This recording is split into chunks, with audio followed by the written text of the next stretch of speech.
የመጀመሪያይቱ ወደ ቆሮንቶስ ሰዎች ምዕራፍ 8 ለጣዖት ስለ ተሰዋ ስጋም ሁላችን ዕውቀት እንዳለን እናውቃለን።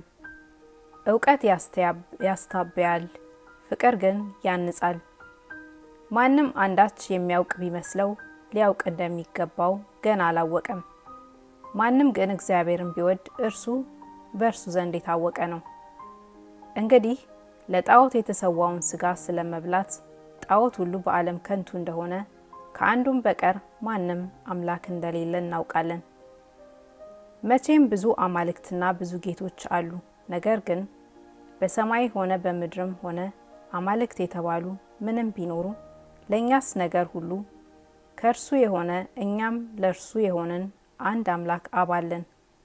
ነገር ሁሉም በእርሱ በኩል የሆነ እኛም በእርሱ በኩል የሆንን አንድ ጌታ ኢየሱስ ክርስቶስ አለን። ነገር ግን ይህ ዕውቀት በሁሉ ዘንድ አይገኝም።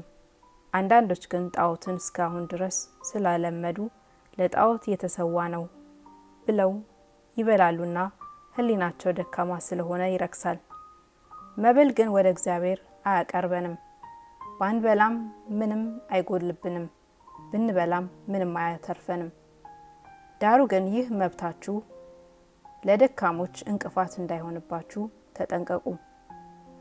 አንተ ዕውቀት ያለህ በጣዖት ቤት በማዕድ ስትቀመጥ አንድ ሰው ቢያይህ ደካማ ሰው ቢሆን ለጣዖት የተሰዋውን ለመብላት ሕሊናው አይታነጽበትምን? በአንተ ዕውቀትም ይህ ደካማ ይጠፋል፣ እርሱም ክርስቶስ የሞተለት ወንድም ነው። እንዲህ ወንድሞችን እየበደላችሁ ደካማም የሆነውን ሕሊናቸውን እያቆሰላችሁ ክርስቶስን ትበድላላችሁ። ስለዚህም መብል ወንድሜን የሚያሰናክለው ከሆነ ወንድሜን እንዳላሰናክለው ለዘላለም ከቶ ስጋ አልበላም።